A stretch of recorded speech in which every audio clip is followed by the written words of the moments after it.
Hi, welcome to Rekha Gowda YouTube channel. ನೀವು already ತಮ್ಬ್ಲೈನಲ್ಲಿ ನೋಡಿರ್ತೀರ ಯಾವ ಕಂಟೆಂಟ್ಸ್ ಅಂದರೆ ಇರ್ರೆಗ್ಯುಲರ್ ಪೀರಿಯಡ್ಸ್.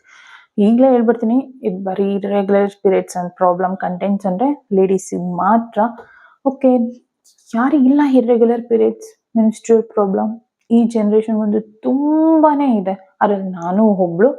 ನನಗೂ ಸಹ ಇರ್ರೆಗ್ಯುಲರ್ ಪೀರಿಯಡ್ಸ್ 2 ತಿಂಗಳಿಗೊಂದ್ಸಲಿ 3 ತಿಂಗಳಿಗೊಂದ್ಸಲಿ ಪೀರಿಯಡ್ಸ್ ಆಗ್ತಿದೆ. ನಾನು ಡಾಕ್ಟರ್ ರೆಫರ್ ಮಾಡ್ಕೊಂಡಿದ್ದೆ, ಡಾಕ್ಟರ್ ಕೊಟ್ಟಿರೋ ಟ್ಯಾಬ್ಲೆಟ್ಸ್ ತಗೊತಿದ್ದೆ. ಸೊ ಇವೆಲ್ಲದರಲ್ಲೂ ಬೇಸತ್ತೋಗಿ ಹಿಂಗೆ ಕಂಟಿನ್ಯೂ ಮಾಡಬೇಕಾ ಟ್ಯಾಬ್ಲೆಟ್ಸ್ ಅಂತ ಟೆನ್ಷನ್ ಆಗಿ ಕೊನೆಗೆ ಟ್ಯಾಬ್ಲೆಟ್ಸ್ ಬಿಟ್ಟು ತಿರ್ಗಿ ಅದೇ ಪ್ರಾಬ್ಲಮ್ ಆಗಿ ಆಯುರ್ವೇದಿಕ್ ಟ್ರೀಟ್ಮೆಂಟ್ಸ್ ಅಂತ ಅದು ಇದು ತುಂಬ ಎಲ್ಲ ಎಕ್ಸ್ಪೆರಿಮೆಂಟ್ ಮಾಡಿ ಯೂಟ್ಯೂಬಲ್ಲಿ ಯೂಟ್ಯೂಬಲ್ಲಿ ತೆಗೆದ್ರೆ ತುಂಬ ವೀಡಿಯೋಸ್ ಸಿಗುತ್ತೆ ನಿಮಗೆ. ಅವೆಲ್ಲ ವೀಡಿಯೋಸ್ ಎಕ್ಸ್ಪೆರಿಮೆಂಟ್ಸ್ ಮಾಡಿ ಕೊನೆಗೆ ಯಾವುದು ಆಯುರ್ವೇದಿಕ್ ಆಗಲಿ ಮನೇಲಿ ಅವ್ರು ಯೂಟ್ಯೂಬಲ್ಲಿ ಹೇಳಿರೋದ್ರಲ್ಲಿ ಯಾವುದು ಬೆಸ್ಟ್ ಮೆಡಿಸಿನ್ ಥರ ವರ್ಕೌಟ್ ಆಯಿತು ಅದು ಎಲ್ಲದೂ ಎಕ್ಸ್ಪೆರಿಮೆಂಟ್ ಮಾಡಿ ಈಗ ನನ್ನ ಮೆನ್ಸ್ಟ್ರುಯಲ್ ಪ್ರಾಬ್ಲಮ್ ಹೇಗೆ ಸರಿ ಹೋಯಿತು, ಏನು ತೊಗೊಂಡ್ರಿಂದ ಸರಿ ಹೋಯಿತು ಅನ್ನೋದನ್ನು ಈ ಯೂಟ್ಯೂಬಲ್ಲಿ ನಿಮಗೆ ನನ್ನ ಚಾನಲ್ನಲ್ಲಿ ನಾನು ಹೇಳ್ತಾ ಇದ್ದೀನಿ ಇವತ್ತು. ಓಕೆ, ಯಾರೆಲ್ಲ ಇನ್ನೂ ಯೂಟ್ಯೂಬ್ ಸಬ್ಸ್ಕ್ರೈಬ್ ಮಾಡಿಲ್ಲ ಅವ್ರು ದಯವಿಟ್ಟು ಸಬ್ಸ್ಕ್ರೈಬ್ ಮಾಡಿ, ಹಾಗೆ ಪಕ್ಕದಲ್ಲಿ ತೋರಿಸ್ತಿರೋ ಬೆಲ್ ಬಟನ್ ಹಾಕಿ. ಯಾಕಂದರೆ ನಾನು ನೆಕ್ಸ್ಟ್ ಯಾವುದೇ ವಿಡಿಯೋ ಅಪ್ಲೋಡ್ ಮಾಡಿದ್ರು ನಿಮಗೆ ನೋಟಿಫಿಕೇಶನ್ ಬರುತ್ತೆ. ಬೆಲ್ ಬಟನ್ನ ಸಬ್ಸ್ಕ್ರೈಬ್ ಮಾಡಿ ಅದನ್ನ ಬೆಲ್ ಬಟನ್ ಮಾಡೋದನ್ನ ಮರಿಬೇಡಿ. ಸೊ ಓಕೆ, ಫಸ್ಟ್ ಬೆಳಗ್ಗೆ ಖಾಲಿ ಹೊಟ್ಟೆಯಲ್ಲಿದ್ದಾಗ ಏನು ಮಾಡೋದು? ಒಂದು ಕಷಾಯ ಮಾಡಿದ್ದೀನಿ ನಾನು ಆಲ್ರೆಡಿ. ಹೇಗೆ ಕಷಾಯ ಮಾಡೋದು ಅನ್ನೋದು ನಾನು ತೋರಿಸ್ಕೊಡ್ತೀನಿ. 1 ಗ್ಲಾಸ್ ನೀರು ತಗೊಳ್ಳಿ, ಒಂದು ಬೌಲ್ಗೆ 1 ಸ್ಪೂನ್ ಜೀರಿಗೆ, 1 ಚಕ್ಕೆ, ಇಷ್ಟುದ್ದ ಇದ್ರೆ ಸಾಕು. 1 ಚಕ್ಕೆ ಹಾಕಿ ಚೆನ್ನಾಗಿ ಕುದಿಸಿದ್ರೆ ಈ ಥರ ಆಗುತ್ತೆ ಕಷಾಯ. ಲೈಕ್ ಎಲ್ಲೋ ಕಲರ್ ಬರುತ್ತೆ. ಜೀರಿಗೆ ಕಷಾಯದ್ದು ಅಂಶ ಬಿಟ್ಕೊಳುತ್ತೆ. ತುಂಬ ಕುದಿಸಿರ್ತೀರ, ತುಂಬ ಬಿಸಿ ಇರುತ್ತೆ, ಕುಡಿಯೋಕ್ಕಾಗಲ್ಲ. ಅದನ್ನ ಕಾಫಿ ಜಾರಲ್ಲಿ ಸೋರಿಸ್ಕೊಂಡು ಆರಾದ್ಮೇಲೆ, ತುಂಬ ಆರಾಗಿ ಬಿಡಬೇಡಿ.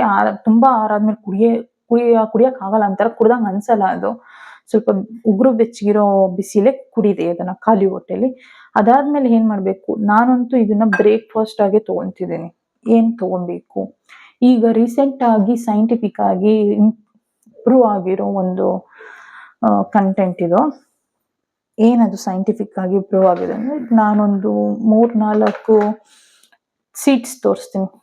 ಅದು ನೋಡಿ, ನಾನು ಬಾಕ್ಸ್ ಎಷ್ಟು ಬಾಕ್ಸ್ ದೊಡ್ಡದಾಗಿ ಇಟ್ಕೊಂಡ್ಬಿಟ್ಟಿದ್ದೀನಿ. ಯಾಕಂತಂದರೆ ಇದು ನನ್ನ ಡೈಲಿ ರೋಟೀನ್ ಆಗ್ಬಿಟ್ಟಿದೆ. ಇದು ಫ್ಲ್ಯಾಕ್ಸ್ ಸೀಡ್ಸ್, ಓಕೆ. ಆ್ಯಂಡ್ ಇದು ಬಿಳಿ ಎಳ್ಳು, ಓಕೆ. ಸೊ ಇಷ್ಟೆಲ್ಲ ತಿನ್ಬೇಕಾ ಅಂತ ಟೆನ್ಷನ್ ಇರುತ್ತೆ. ಯಾರಿಗಿರಲ್ಲ? ಅಯ್ಯೋ ಇವೆಲ್ಲ ತಿನ್ಬೇಕಾ, ಯಾರು ತಿಂತಾರಪ್ಪ? ಒಂದು ಮಾತ್ರೆ ತೊಗೊಂಡ್ರೆ ಆಗ್ಬಿಡಲ್ವಾ? ಡಾಕ್ಟ್ರು ಕೊಡೋ ಮಾತ್ರೆ. ನಿಜ ಹೇಳ್ತೀನಿ, ಆ ಟ್ಯಾಬ್ಲೆಟ್ಗೂ ಹಾಕಿರೋದು ಇವೇ ಕಣ್ರಿ. ಯಾಕಂದರೆ ಇವೆಲ್ಲದರಲ್ಲೂ ಇರೋ ಕಂಟೆಂಟ್ ಬಂದು ಒಮೆಗಾ 3 ಟ್ಯಾಬ್ಲೆಟು ಸಹ ನಿಮಗೆ ಡಾಕ್ಟರ್ ರೆಫರ್ ಮಾಡೋದು ಒಮೆಗಾ 3. ಸೊ ಆ ಟ್ಯಾಬ್ಲೆಟಲ್ಲಿ ಬರೀ ಇದೊಂದೇ ಇರಲ್ಲ, ಇನ್ನೇನೋ ಹಾಕಿರ್ತಾರೆ. ನೀವು ಬರೀ ಯಾಕೆ ಟ್ಯಾಬ್ಲೆಟ್ ತೊಗೊಳೋದ್ರಿಂದ ಸ್ಟ್ರಕ್ ಆಗ್ತೀರಾ? ಮನೇಲೇ ಮಾಡ್ಕೊಂಡು ತಿನ್ಬೋದಲ್ಲ. ಟ್ಯಾಬ್ಲೆಟ್ಸ್ಗೆ ತಿಂಗಳಿಗೆ 3,000 ರೂಪಾಯಿ ಹಾಕ್ಬೇಕು.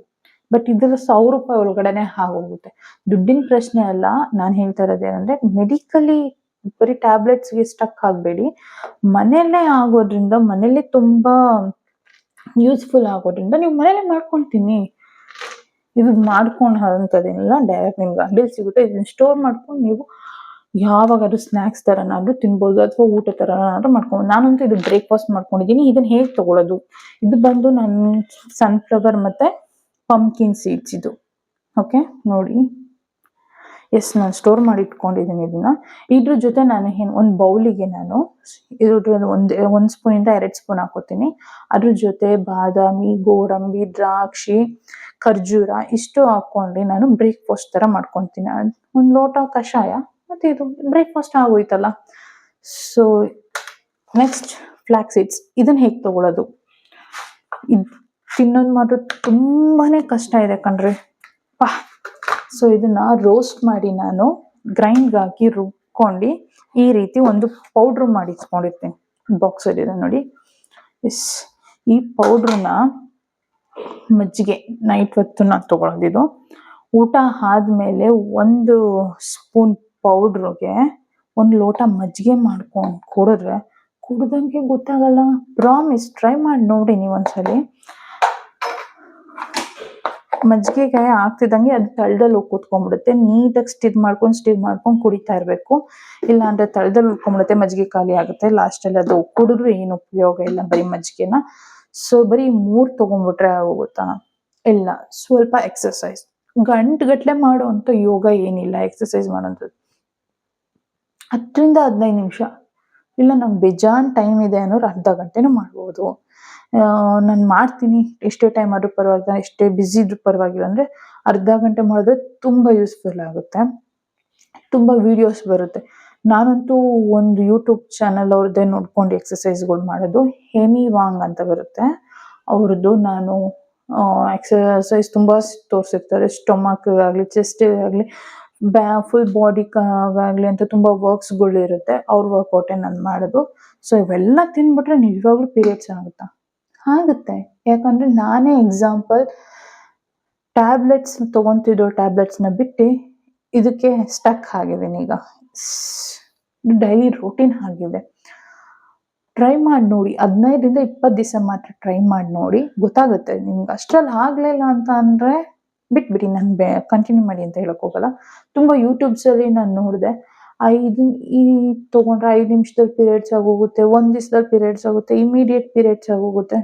ಯಾವುದು ಆ ರೀತಿ ಆಗಲ್ಲ. ಇದು ಸಹ ನಾನು ಹೇಳ್ತಾ ಇದ್ದೀನಿ, 15 ದಿವಸದಿಂದ 20 ದಿವಸದವರೆಗೂ ಬೇಕೇ ಬೇಕು ಟೈಮ್. ಯಾಕಂತಂದ್ರೆ ನಾವೇನೇ ತಗೊಂಡ್ರು ನಮ್ಮ ಬಾಡಿ ಟೈಮ್ ತಗೊಳುತ್ತೆ, ಇಮಿಡಿಯೇಟ್ ರಿಯಾಕ್ಟ್ ಮಾಡಲ್ಲ. ವಿಷಯ ತಗೊಂಡ್ರು ಅಷ್ಟೇ ಕಣ್ರಿ ಅಂತ ಅಂತಾರೆ ತುಂಬ ಜನ. ಅದು ನನಗೆ ಗೊತ್ತಿಲ್ಲ, ನಾನು ಟ್ರೈ ಮಾಡಿಲ್ಲ ಇವತ್ತು.